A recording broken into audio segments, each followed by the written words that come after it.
Hello friends, आज के इस वीडियो में हम वेक्टर स्पेस को एक रियल लाइफ एग्जांपल से समझने की कोशिश करेंगे कि जैसा कि वेक्टर स्पेस की डेफिनेशन हम पढ़ते हैं कि एक सेट होता है किसी फील्ड के ऊपर और वो कुछ प्रॉपर्टीज को सेटिस्फाई करता है तो वेक्टर स्पेस बन जाता है। वो सारी की सारी डेफिनेशन एक तरीके से अब्स्ट्रैक्ट सेंस में होती है, लेकिन आज के इस वीडियो में हम वेक्टर स्पेस की डेफिनेशन एक रियल लाइफ एग्जांपल की हेल्प से समझने की कोशिश करेंगे। तो इस डेफिनेशन को अच्छे से समझने से लिए सबसे पहले हम एक म्यूजिक को सुनते हैं जो कि आपका टाइटैनिक मूवी के एक सॉन्ग का बैकग्राउंड म्यूजिक है।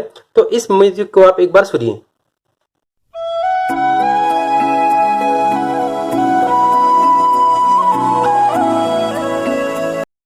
जैसा कि अभी अभी आपने टाइटैनिक मूवी के एक सॉन्ग के बैकग्राउंड म्यूजिक को सुना और इस सॉन्ग को हम सुन पा रहे हैं वेव्स की हेल्प से, क्योंकि जो कंप्रेशन वेव्स हैं वही आपकी हवा में ट्रेवल करती हैं और उस वजह से ही हम म्यूजिक या साउंड को सुन पाते हैं। तो सबसे पहले तो हम ये डिफाइन करते हैं कि जो वेव्स हैं वो भी अपने आप में एक वेक्टर क्वांटिटी ही है। जैसा कि वेक्टर क्वांटिटी वो क्वांटिटीज होती हैं जिनका मैग्नीट्यूड होता है और डायरेक्शन होता है, और वेक्टर कैलकुलस के अंदर वेक्टर को हम एक एरो से डिनोट कर पॉइंट है, ये शो करता है कि उसका स्टार्टिंग पॉइंट है। और वेव्स जैसे साउंड वेव्स के बारे में बात कर रहे हैं हम। वेव्स, आप किसी म्यूजिकल इंस्ट्रूमेंट को बजाते हो तो उस म्यूजिकल इंस्ट्रूमेंट से वेव्स निकलती हैं, तो इसका मतलब उनका कोई ना कोई स्टार्टिंग पॉइंट है और वो हमारे कानों तक पहुंचती हैं, तो इसका मतलब उसकी कोई ना कोई एक डायरेक्शन फॉलो की है वेव ने। हम समझ चुके हैं कि वेव भी एक तरीके का वेक्टर ही है। तो वेव को वेक्टर की सेंस में डिनोट करने के लिए जो हम नोटेशन यूज करते हैं उस नोटेशन को बोलते हैं कैट नोटेशन। कैट नोटेशन, अगर आपको वेव को कैट नोटेशन की हेल्प से डिनोट करना हो तो वेव, जैसा कि वेव आपकी इस फॉर्म की होती है, तो इसको हम इन दो सिंबल्स के बीच में लिख दिया तो ये अपने आप में आपकी एक कैट नोटेशन है।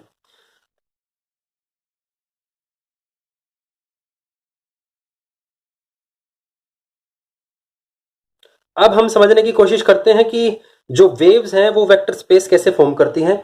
जैसा कि वेक्टर स्पेस के लिए आपके पास एक सेट होता है, एक फील्ड होना चाहिए। तो इस केस में हम हमारा जो सेट कंसीडर कर रहे हैं वो वेव, जो हमें साउंड वेव्स हैं जो हमें सुनने में हेल्प कर रही हैं, उन सभी को हमने हमारे सेट के अंदर एलिमेंट एज्यूम कर लिया। और वेक्टर स्पेस के एलिमेंट्स को हम बोलते हैं वेक्टर। तो वेव को एज ए वेक्टर कंसीडर कर लिया। अब समझते, जैसा कि वेक्टर स्पेस की जो डेफिनेशन है, वेक्टर स्पेस की डेफिनेशन बिल्कुल आसान है। एक नॉन एम्प्टी सेट वी होता है किसी फील्ड के ऊपर, अगर वो कुछ ऑपरेशंस, कुछ प्रॉपर्टीज को सेटिस्फाई कर दे तो हम सेट को वेक्टर स्पेस बोलते हैं। जो ये प्रॉपर्टीज होती हैं आपकी, ये दो ऑपरेशन के विद रिस्पेक्ट होती हैं, इंटरनल ऑपरेशन और एक्सटर्नल ऑपरेशन। इंटरनल ऑपरेशन जो अप्लाई होगी वो वी के एलिमेंट के अंदर ही होगी, और जो एक्सटर्नल ऑपरेशन होगी वो एक एलिमेंट वी का और एक एलिमेंट आप एफ का उठाते हो, तो उन दो के बीच में आपकी एक्सटर्नल ऑपरेशन अप्लाई होगी। वी के एलिमेंट को हम बोलते हैं वेक्टर और फील्ड के एलिमेंट को हम बोलते हैं स्केलर। तो यूजुअली जो मोस्ट ऑफ द केसेस में देखा गया है, जो इंटरनल ऑपरेशन होती है वो आपकी होती है एडिशन और एक्सटर्नल ऑपरेशन होती है आपकी मल्टीप्लिकेशन। तो इंटरनल ऑपरेशन के विद रिस्पेक्ट टू आपका जो वी सेट है वो एबिलियन ग्रुप बनना चाहिए। एक्सटर्नल ऑपरेशन के विद रिस्पेक्ट टू ये कुछ प्रॉपर्टीज हैं, ये सेटिस्फाई करनी चाहिए। तो आज के इस वीडियो में हम समझते हैं कि वेव्स भी आपकी क्या इन प्रॉपर्टीज को सेटिस्फाई करती है या नहीं करती।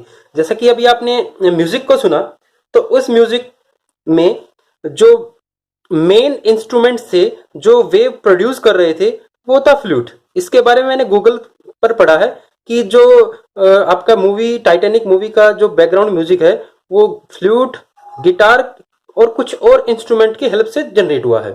तो आप जो म्यूजिक सुन रहे थे वो केवल एक ही साउंड आ रही थी, लेकिन जो साउंड जनरेट हो रही थी वो एक से ज्यादा इंस्ट्रूमेंट से जनरेट हो रही थी। इस बात का मतलब जो आप साउंड सुन रहे थे वो साउंड आपकी ऐड होकर आ रही थी। जहां पर एडिशन का काम होता है वहीं पर हम सारा का सारा काम वेक्टर स्पेस में पढ़ते हैं कि किन्हीं दो वेक्टर्स को ऐड कैसे किया जाता है। तो इस बात का मतलब कि दो वेव्स को ऐड भी कर सकते हैं। दो वेव्स को ऐड करने का मतलब, अगर मैं कैट नोटेशन की हेल्प से लिखूं तो मान लेते हैं ये आपका कोई वेव है, साउंड वेव। अगर आप इसको किसी दूसरी वेव के अंदर ऐड करते हो, ये आपकी कोई दूसरी वेव है, तो ये दोनों ऐड हो जाएंगी और आपकी जो नई वेव बनेगी वो इस तरीके की बन जाएगी। ये एग्जैक्ट फिगर नहीं है, लेकिन आप इस बात को समझ सकते हो कि दो वेव्स को हम ऐड कर सकते हैं। इसके लिए आपने म्यूजिक को भी सुना और आप इस बात को खुद भी एक्सपेरिमेंट कर सकते हो कि अगर दो वेव्स को आप ऐड करते हो तो आप एक ही वेव्स को उन दोनों के सम को एक साथ सुनते हो। दो साउंड वेव को अगर आप ऐड करते हो एक साउंड वेव ही आएगी। सिमिलरली अगर आप इस वेव के अंदर अगर ऐसी वेव ऐड करते हो जिसकी कोई भी लेंथ नहीं है, जिसको हम बोलेंगे वेक्टर स्पेस के अंदर जीरो वेव, तो ऐसी वेव जिसकी कोई लेंथ ही नहीं है आप उसको किसी भी दूसरी वेव के अंदर ऐड करोगे तो वही वेव आ जाएगी,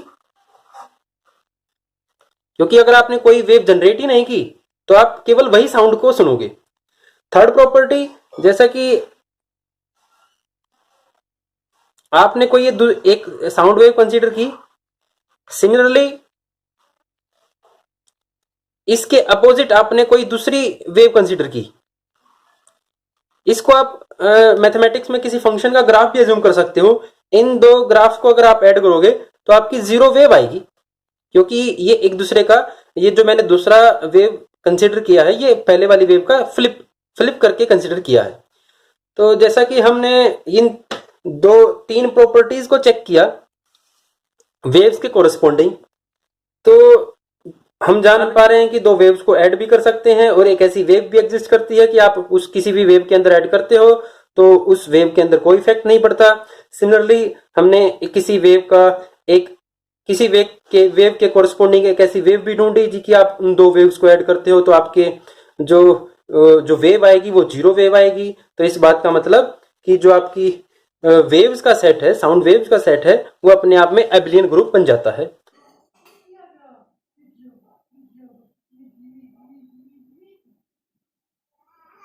तो एबेलियन ग्रुप बनने के बाद हम ये चेक करते हैं कि क्या वेव आपकी एक्सटर्नल ऑपरेशन होती है, जो एक्सटर्नल ऑपरेशन के with respect to vector space जो प्रॉपर्टी को सेटिस्फाई करता है, क्या उसको सेटिस्फाई करेगा या नहीं करेगा। इस बात को समझने के लिए जैसे कि मैंने कि कोई ये वेव कंसीडर की, इसको आप किसी स्केलर 2 से मल्टीप्लाई करते हो तो 2 से मल्टीप्लाई करने का मतलब है इस वेव का एम्पलीट्यूड 2 टाइम्स बढ़ जाएगा। पहले अगर ये यहां से स्टार्ट हो रही थी तो अब ये थोड़ा 2 और ज्यादा से स्टार्ट हो जाएगी। तो इस बात का मतलब हम वेव्स को वेव्स की किसी स्केलर के साथ मल्टीप्लाई भी कर सकते हैं।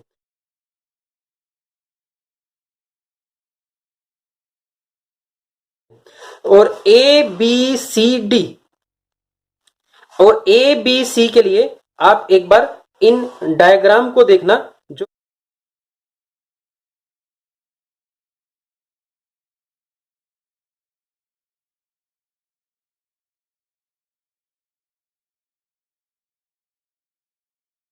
आपकी वेवनेस जो आपकी एक्सटर्नल ऑपरेशन के with respect to scalar multiplication वाली प्रॉपर्टी है उस प्रॉपर्टी को भी सेटिस्फाई कर दिया।